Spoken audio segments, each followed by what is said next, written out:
انشاءاللہ تعالی آج سورۃ البروج کا آسان ترجمہ اور تفسیر آپ لوگوں کے سامنے میں بیان کرنے کی کوشش کروں گا۔ اللہ تعالی کا نام لے کر شروع کرتے ہیں۔ بسم اللہ الرحمن الرحیم۔ والسماء ذات البروج، برجوں والے آسمان کی قسم۔ اللہ تعالی آسمان کی قسم کھا رہا ہے اور کہہ رہا ہے والسماء ذات البروج، برجوں والے آسمان کی قسم، والیوم الموعود، اور اس دن کی قسم جس کا وعدہ کیا گیا ہے۔ کس دن کا وعدہ کیا گیا ہے؟ یعنی قیامت کے دن کا وعدہ جو اللہ تعالیٰ نے فرمایا ہے، اس کی قسم اللہ تعالیٰ کھا رہا ہے۔ وشاہد و مشہود، اور حاضر ہونے والے اور حاضر کیے گئے کی قسم۔ یہ حاضر ہونے والے اور حاضر کیے گئے کون ہیں؟ اس کی تفسیر ایک یہ بھی ہے جو کہ صحیح مسلم شریف کی حدیث نمبر 7511 میں تفصیل کے ساتھ موجود ہے۔ سب سے پہلے میں اس واقعے کو بیان کرتا ہوں، پھر انشاءاللہ تعالی سورۃ البروج کا مکمل ترجمہ میں آپ لوگوں کے سامنے رکھوں گا۔ انشاءاللہ تعالی ضرور سمجھ میں آئے گا۔ واقعہ یوں ہے، حضرت صہیب رضی اللہ تعالی عنہ بیان کرتے ہیں کہ نبی صلی اللہ تعالی علیہ وسلم نے فرمایا اپنے صحابہ سے کہ تم سے پہلے لوگوں میں سے ایک بادشاہ تھا، تم سے پہلے لوگوں میں ایک بادشاہ تھا، اس بادشاہ کا ایک جادوگر تھا۔ تو وہ جادوگر جب بوڑھا ہو گیا تو اس جادوگر نے کہا بادشاہ سے کہ بادشاہ سلامت، میں اب بوڑھا ہو گیا ہوں، کمزور ہو گیا ہوں، آپ مجھے کوئی ایک لڑکا مجھے ڈھونڈ کر دیں جو جادو سیکھ سکے اور میں جو جادو جانتا ہوں وہ سب وہ اپنے پاس محفوظ رکھ سکے۔ مجھے ایک اچھا سا لڑکا دیکھ کر دیں، عقل مند لڑکا۔ تو بادشاہ نے تلاشی شروع کی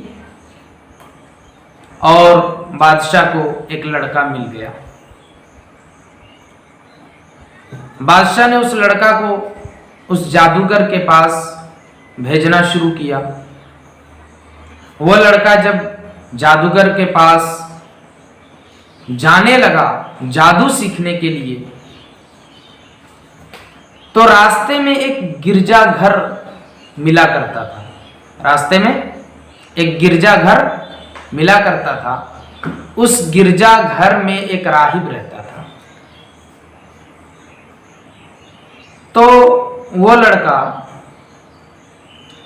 گرجا گھر میں بھی گیا ایک دن اور اس راہب سے ملاقات ہوئی۔ تو اس راہب سے بات چیت ہونے کے بعد اس راہب نے کہا کہ ہم تمہیں دین حق سکھائیں گے۔ کیا سکھائیں گے؟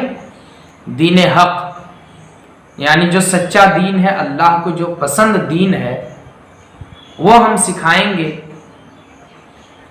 اس لڑکے نے کہا ٹھیک ہے، ہم جادو بھی سیکھیں گے اور دین بھی سیکھیں گے۔ چنانچہ وہ لڑکا جب جادو سیکھنے کے لیے جاتا تو پہلے اس راہب کے پاس جاتا، یعنی راستے میں پڑتا تھا وہ گرجا گھر، اور اس گرجے گھر کے اندر وہ راہب رہتا تھا۔ تو پھر ایسا ہوا کہ وہ لڑکا آتا جاتا رہا۔ جب جادو سیکھنے کے لیے جاتا تو راہب کے پاس پہلے ٹھہرتا، اس کے پاس دین سیکھتا، اور وہاں سے پھر بادشاہ نے جس جادوگر کے حوالے کیا تھا اس جادوگر کے پاس جاتا، وہاں جادو سیکھتا۔ یہ معاملہ چلتا رہا،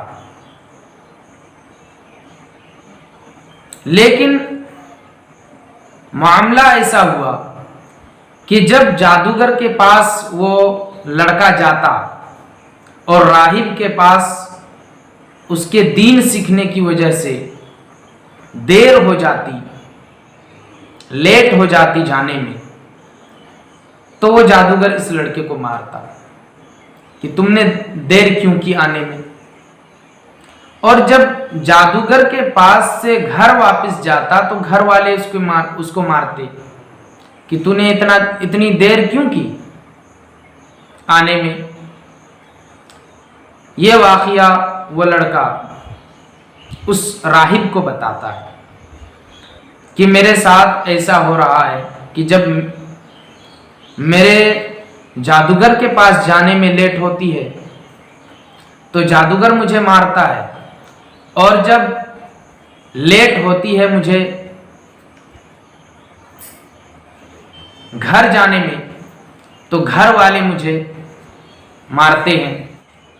تو اس راہب نے اس کو سمجھایا کہ تم ایسا کرو کہ جب تمہیں دیر ہو جائے جادوگر کے پاس جانے میں تو جادوگر کو کہنا کہ گھر والے مجھے آنے نہیں دے رہے تھے، اسی لیے دیر ہو گئی آنے میں، اور گھر والے جب تمہیں ڈانٹ ڈپٹ کرے تو گھر والوں کو کہنا کہ جادوگر نے مجھے روک لیا تھا۔ تو ایسا معاملہ چلتا رہا، یہاں تک کہ ایک دن جب وہ لڑکا واپس آ رہا تھا جادو سیکھ کر، تو راستے میں وہ دیکھتا ہے کہ ایک بڑا سا جانور راستہ روکا ہوا ہے اور لوگ اس میں گزر نہیں پا رہے۔ تو لڑکے نے سوچا کہ یہی وہ وقت ہے کہ میں آزما لوں کہ دین کس کا سچا ہے، جادوگر کا مذہب سچا ہے یا پھر راہب کا مذہب سچا ہے۔ اس لڑکے نے ایک کنکری اٹھائی اور کنکری اٹھا کر اس نے وہ کنکری یوں کر پھینکا اور کہا، اے اللہ، اگر راہب کا دین سچا ہے تو اس کنکری کے ذریعے اس جانور کو تو مار ڈال۔ اگر راہب کا دین سچا ہے، راہب کا مذہب سچا ہے، تو اس کنکری کے ذریعے سے اس جانور کو مار ڈال، قتل کر ڈال۔ چنانچہ اللہ تعالیٰ نے اس کی یہ دعا قبول کر لی اور اس کنکری کے ذریعے سے وہ جانور مر گیا۔ لوگ گزرنے لگے راستے میں، وہ لڑکا آتا ہے پھر راہب کے پاس، راہب کو سارا واقعہ بیان کرتا ہے کہ میرے ساتھ ایک ایسا معاملہ پیش آیا۔ راہب سمجھ گیا کہ یہ لڑکا مجھ سے بھی افضل ہو گئے ہیں۔ تو اس راہب نے کہا کہ اب تم اللہ کے نزدیک مجھ سے افضل ہو۔ اس راہب نے کیا کہا؟ اب تم اللہ کے نزدیک مجھ سے افضل ہو۔ اور راہب نے یہ کہا کہ جب تمہارے بارے میں لوگوں کو پتہ چل جائے تو میرے بارے میں تم کسی کو مت بتانا، میرے حوالے سے کوئی بات مت بتانا۔ چنانچہ وہ لڑکا اب اللہ کی دعوت، توحید کی دعوت ایک جگہ بیٹھ کر دینے لگے، اور ان کی دعاؤں کی قبولیت کا جو شہرہ تھا، ان کی دعاؤں کی قبولیت کی شہرت پورے شہر میں پھیل گئی۔ لوگ آنے لگے، حتیٰ کہ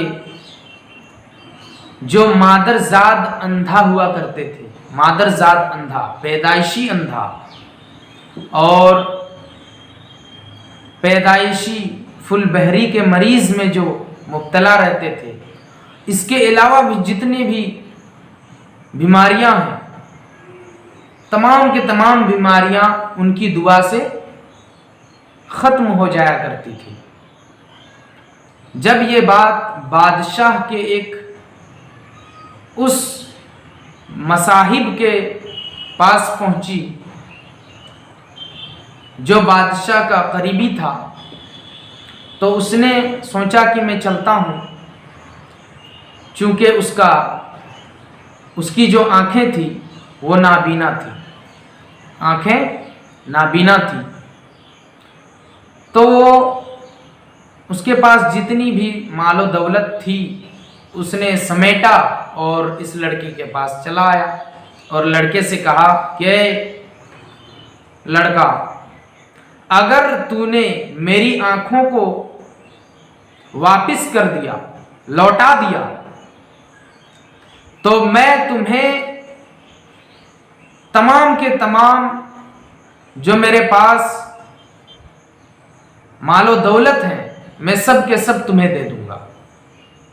اس وقت وہ لڑکا کہتا ہے کہ مجھے مال و دولت نہیں چاہیے اور میں تمہیں ٹھیک نہیں کر سکتا، بلکہ اللہ تمہیں ٹھیک کر دے گا اگر تم اللہ پر ایمان لے آؤ۔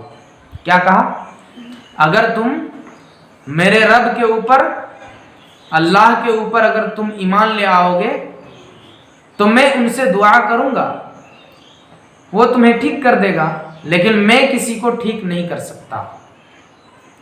چنانچہ اس مصاحب نے ایمان لے آیا، ایمان کو قبول کیا اور اس نے اس رب کے اوپر ایمان لایا، یعنی ایک رب کے اوپر اس نے ایمان لایا۔ ایمان لانے کے بعد وہ لڑکا دعا کرتا ہے، وہ ٹھیک ہو جاتا ہے، پھر وہ بادشاہ کے پاس جاتا ہے۔ بادشاہ دیکھتا ہے کہ یہ تو پہلے نابینا تھا، یہ ٹھیک ہو گیا، کیسے ٹھیک ہوا؟ اس سے پوچھا جاتا ہے تو وہ کہتا ہے کہ میرے رب نے مجھے ٹھیک کیا۔ کیا کہتا ہے؟ کہ میرے رب نے مجھے درست کیا، میری آنکھوں کو میرے رب نے لوٹایا۔ تو وہ بادشاہ کہتا ہے کہ میرے علاوہ تمہارا رب کون ہے؟ تمہارا رب تو میں ہوں۔ اس وقت وہ مصاحب کہتا ہے کہ نہیں، تم میرا رب نہیں ہو، بلکہ میرا اور تمہارا رب ایک اللہ ہے۔ اس بات پر بادشاہ کیا کرتا ہے؟ اس مصاحب کو پکڑتا ہے اور خوب اسے اذیت دیتا ہے، تکلیف پہنچاتا ہے، مارتا ہے، پیٹتا ہے۔ مارنے پیٹنے کے بعد اس لڑکے کی خبر لیتا ہے کہ تم کو ٹھیک کس نے کیا؟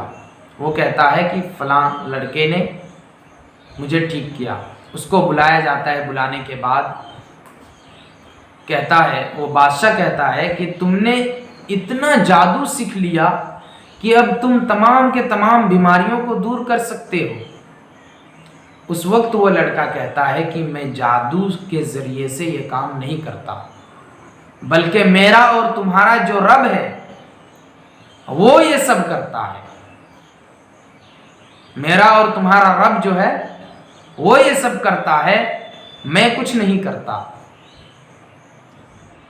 پھر بادشاہ اس لڑکے کو پکڑتا ہے، مارتا پیٹتا ہے اور اس سے بھی خبر لیتا ہے کہ تم کو یہ باتیں کس نے سکھائی۔ تو اتنی مار پیٹ کے بعد، اذیت دینے کے بعد وہ لڑکا بھی اس کے بارے میں بتا دیتا ہے، اس راہب کے بارے میں جس نے منع کیا تھا کہ میرے بارے میں کسی کو مت بتانا۔ چنانچہ اس راہب کو بلایا جاتا ہے، بلانے کے بعد اسے کہتا ہے کہ تو اپنے دین سے پھر جا، اپنے دین سے پلٹ جا، ورنہ ہم تمہیں تکلیف پہنچائیں گے۔ وہ راہب کہتا ہے کہ ہم اپنے دین سے کبھی نہیں پھریں گے۔ پھر اسے اذیت دیا جاتا ہے، مارا جاتا ہے، پیٹا جاتا ہے۔ اس کے بعد پھر ایک آرا منگوایا جاتا ہے۔ آرا معلوم ہے نا، آرا کس کو کہتے ہیں؟ آرا منگوایا جاتا ہے۔ آرا منگوانے کے بعد اس کے سر کے بیچوں بیچ رکھا جاتا ہے، بیچوں بیچ، اور اس جسم کو 2 ٹکڑے کر دیا جاتا ہے۔ اس راہب کو 2 ٹکڑا کر دیا جاتا ہے۔ دو ٹکڑا کرنے کے بعد اس کو پھر پھینک دیا جاتا ہے۔ پھر اس مصاحب کو کہتا ہے کہ اب تو نے دیکھ لیا ہم نے راہب کے ساتھ کیا کیا، تو اپنے دین سے پھر جا، اپنے دین سے، مذہب سے پھر جا، ورنہ ہم تمہاری بھی یہی حالت کریں گے۔ وہ مصاحب کہتا ہے کہ نہیں، ہم کبھی بھی ایمان سے نہیں پھر سکتے۔ چنانچہ اسے بھی اسی طرح آرا لے کر بیچوں بیچ پھاڑ دیا جاتا ہے، 2 ٹکڑوں میں بانٹ دیا جاتا ہے، اسے بھی ٹکڑا کر دیا جاتا ہے۔ پھر اس غلام کو، اس لڑکے کو کہتا ہے کہ تو اپنے دین سے پھر جا، ورنہ تمہیں بھی سخت اذیت دی جائے گی۔ وہ لڑکا کہتا ہے کہ نہیں، ہم اپنے مذہب سے نہیں پھریں گے۔ تو بادشاہ اپنے لوگوں کو کہتا ہے کہ اسے لے جا پہاڑوں کے اوپر، اور پہاڑوں کے اوپر سے اسے پھینک دو، پہاڑوں کے اوپر سے اسے پھینک دو۔ اگر یہ پہاڑ چڑھتے چڑھتے یہ کہہ دے کہ ہم اپنے دین سے پھر گئے تو اسے واپس لے آنا اور چھوڑ دینا، اور اگر یہ ایمان سے واپس نہ آئے، نہ پلٹے، اپنے دین سے، اپنے مذہب سے نہ پلٹے، تو اسے پہاڑ سے پھینک دینا۔ وہ لڑکا کہتا ہے، جب پہاڑ کے اوپر چڑھنے لگتا ہے، کہتا ہے اے اللہ، تو ہماری حفاظت فرما ان لوگوں سے۔ اللہ تعالیٰ اس کی دعا قبول فرماتا ہے، اور پہاڑ زوردار کا جھٹکا لگاتا ہے، اور بادشاہ کے جو ساتھی تھے وہ سب کے سب گر جاتے ہیں پہاڑ سے، اور وہ لڑکا بچ کر واپس آتا ہے بادشاہ کے پاس۔ بادشاہ کہتا ہے ہمارے ساتھیوں کا کیا ہوا؟ لڑکا کہتا ہے کہ میں بچ گیا اور وہ لوگ پہاڑ سے گر گئے۔ پھر کچھ ساتھیوں کو دیا کہ اسے لے جا اور سمندر کے بیچوں بیچ اسے پھینک دے۔ پھر وہ بادشاہ کہتا ہے کہ اسے سمندر کے بیچ کشتی کے ذریعے سے لے جاؤ اور پھینک دو۔ چنانچہ بادشاہ کے ساتھیوں نے انہیں پکڑا اور کشتی میں سوار کیا اور سمندر میں لے گیا۔ لے جانے کے بعد جب انہیں پھینکنے کا وقت آیا تو اس لڑکے نے دعا کی، اے اللہ ہمیں ان لوگوں سے بچا لے۔ اللہ تعالیٰ نے پھر ان کی دعا کو قبول فرمایا اور کشتی پلٹ گئی، وہ لوگ غرق ہو گئے اور وہ لڑکا بچ کر پھر واپس آ گیا۔ پھر بادشاہ کہتا ہے ہمارے ساتھیوں کا کیا بنا؟ لڑکا کہتا ہے کہ وہ لوگ ڈوب گئے اور میں بچ کر واپس آ گیا۔ پھر وہ لڑکا کہتا ہے کہ مجھے اگر تم مارنا چاہتے ہو تو ایک شرط ہے، اگر تم ایسا کرو تو تم مجھے مار سکتے ہو، قتل کر سکتے ہو، ورنہ نہیں۔ بادشاہ کہتا ہے کیسے؟ لڑکا کہتا ہے کہ مجھے ایک درخت میں سولی چڑھاؤ، ایک درخت میں سولی چڑھا دو، اور پھر میرے ترکش سے تیر نکال کر میرے کمان سے اسے کھینچو اور مجھے مارو، اور اکیلا نہیں، ایسا اکیلا نہیں کرنا ہے بلکہ علاقے کے لوگوں کو بلانا ہے اور تمام لوگ وہاں جمع ہوں گے، جمع ہونے کے بعد پھر ایسا معاملہ کرنا ہے تو پھر میں مر جاؤں گا۔ بادشاہ نے ایسا ہی کیا، لوگوں کو جمع کیا، اسے ایک کھجور کے تنے میں ٹانگ دیا، سولی پہ چڑھایا، اور چڑھانے کے بعد ترکش سے ایک تیر نکالا اور کمان میں کھینچا اور ان کے کن پٹی میں مارا۔ لڑکے نے کن پٹی میں ہاتھ رکھا،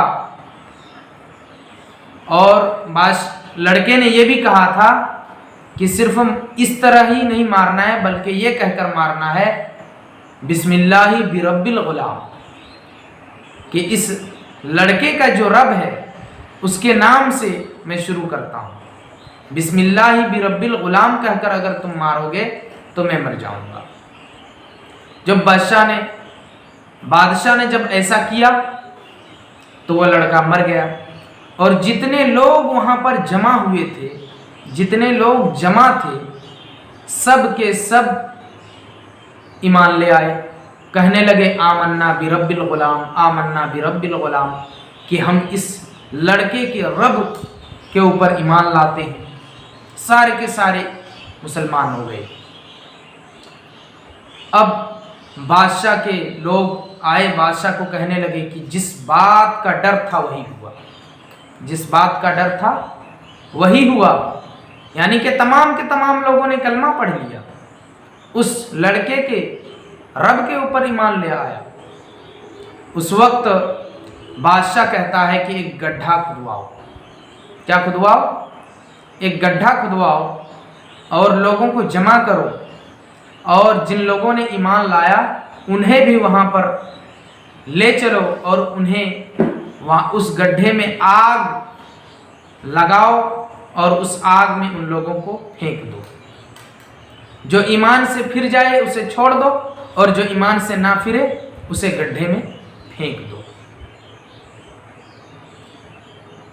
جب لوگوں کو بادشاہ اس گڈھے میں پھینکنے لگے تو تمام کے تمام لوگوں نے تو شہادت کی موت کو قبول کیا، لیکن ایک عورت بھی تھی وہاں۔ اس عورت نے سوچا، اس کے پاس ایک بچہ بھی تھا چھوٹا سا، سوچا کہ میں اپنے بچے کے لیے ایمان سے پھر جاتا ہوں۔ اسی وقت اس بچے نے کہا، گود میں بچہ تھا دودھ پیتا ہوا، اس نے کہا اے میری ماں، تو حق پر ہے، تو حق پر ہے، اپنے ایمان سے نہ پھر۔ چنانچہ اس عورت نے بھی شہادت کے جام کو پیا۔ اسی کو سورۃ البروج کے اندر اللہ تعالیٰ نے بیان فرمایا ہے۔ اب میں جب آگے پڑھوں گا تو انشاءاللہ تعالیٰ مکمل بات سمجھ میں آئے گی۔ وَشَاهِدٍ وَمَشْهُودٍ، حاضر کیے گئے اور حاضر ہونے والے کی قسم۔ قُتِلَ أَصْحَابُ الْأُخْدُودِ، کھائی کھودنے والے مارے گئے۔ اللہ تعالیٰ نے کیا فرمایا؟ کھائی کھودنے والے مارے گئے۔ کھائی میں جن لوگوں کو ڈالا گیا وہ نہیں مارے گئے، وہ دنیاوی طور پر مرے، جلے آگ میں، دنیاوی طور پر تو وہ لوگ جل گئے، لیکن اصل میں کون مرے؟ کھائی کھودنے والے یعنی کافر۔ قتل اصحاب الاخدود، مارے گئے کھائی کھودنے والے۔ النار ذات الوقود، وہ کھائی کیا تھی؟ وہ ایک ایندھن والی آگ تھی۔ اذ ہم علیہا قعود، جب وہ لوگ اس کے ارد گرد بیٹھے ہوئے تھے۔ وہم علی ما یفعلون بالمؤمنین شہود، اور وہ لوگ اس بات پر گواہ ہے جو مسلمانوں کے ساتھ سلوک کیا گیا، یعنی جن لوگوں کو دیکھنے کے لیے بلایا گیا تھا کہ ہم ایمان والوں کو آگ میں پھینک رہے ہیں، تو وہ لوگ گواہ ہے کہ ایمان والوں کے ساتھ ایسا کیا گیا۔ وَمَا نَقَمُوا مِنْهُمْ إِلَّا أَن يُؤْمِنُوا بِاللَّهِ الْعَزِيزِ الْحَمِيدِ، اور ان میں سے کوئی بھی چھٹکارا نہیں پا سکتا مگر یہ کہ اللہ پر ایمان لے آئے جو کہ عزت والا اور تعریف والا ہے۔